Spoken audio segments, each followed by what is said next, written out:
بسم اللہ الرحمن الرحیم نحمدہ ونصلی علی رسولہ الکریم اما بعد اعوذ باللہ من الشیطان الرجیم بسم اللہ الرحمن الرحیم قال اللہ سبحانہ وتعالی ظہر الفساد فی البر والبحر بما کسبت ایدی الناس لیذیقہم بعض الذی عملوا لعلہم یرجعون۔ انسانی زندگی کبھی بھی دو حالات سے خالی نہیں ہوتی، یا شکر کے حالات ہوں گے یا صبر کے حالات ہوں گے۔ اور اللہ جل جلالہ نے واضح طور پہ ارشاد فرما دیا کہ لوگوں، خشکیوں میں، تریوں میں جو حالات آ رہے ہیں یہ تمہارے ہاتھوں کی کمائی ہے، یہ تمہاری سوچ ہے، یہ تمہارے عمل ہیں۔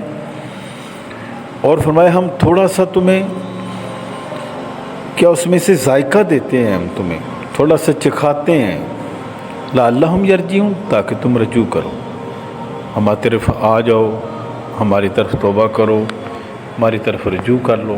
یہ ہم اس لیے حالات تم پہ لاتے ہیں۔ لہذا جب بھی مدینہ طیبہ میں کالے بادل آ جاتے، حدیث میں آتا ہے، تو سید الکونین صلی اللہ علیہ وسلم صحابہ کو حکم فرماتے، لوگوں اللہ کی طرف بڑھو، اللہ سے معافی مانگو۔ حالانکہ وہ عام بادل ہوتے تھے، کالے بارشیں ہوتی تھیں اس میں، لیکن فرمایا کہیں ایسا نہ ہو کہ ان کالے بادلوں کے اندر اللہ کا غضب ہو، اللہ کی ناراضگی ہو، تو وہ ہم لوگ برداشت نہیں کر سکیں گے۔ اسی لیے جب ایسے حالات آ جائیں، جیسے سمندر چڑھ کے آ جائیں، پانی کے اندر طغیانی آ جائیں، لہریں پاگل ہونے لگیں، ہوائیں چل پڑیں، تو فوراً دیکھو کائنات میں کسی حکومت کے پاس، کسی کائنات کی ہستی کے پاس ان ہواؤں کو روکنے کا کوئی انتظام نہیں ہے۔ وہ چلیں گی، چلتی رہیں گی، لیکن ایک ذات ایسی ہے کہ جس طرف ہم رجوع کریں گے، جس سے ہم معافی مانگیں گے، تو وہ معاف کر دے گی۔ وہ کن فیکون، وہ تو کہتا ہو جاتی ہے۔ اس نے امر کرنا ہے، ہواؤں کو رکنے کا رک جائیں گے، پانی کو رکنے کا امر کرنا ہے، حکم کرنا ہے، رک جائیں گے۔ اور پھر اللہ جل جلالہ اپنی وحدانیت کا اعلان بھی فرماتے ہیں۔ یہ موقع اللہ کی طاقت کو پہچاننے کے موقع ہوتے ہیں میرے دوستو۔ وہ کیا کہ کسی کے پاس وہ طاقت نہیں ہے کہ اللہ کی چلتی ہوئی ہواؤں کو روک سکے، اللہ کے پانیوں کے نظام کو روک سکے، وہ خود ہی روکے گا۔ اس لیے فرمایا اب حکم یہ ہے کہ تم اس چیز کو چھوڑو، جتنے تمہارے پاس اسباب ہیں استعمال کر لو، بچاؤ کی جتنی صورتیں کر لو، لیکن اللہ کی طرف رجوع لازمی کرو، تاکہ وہ ان حالات سے تمہیں نکالے، تم بری ہو جاؤ۔ اس لیے یہ بڑے خاص توبہ کے دن ہیں۔ ہر بندہ،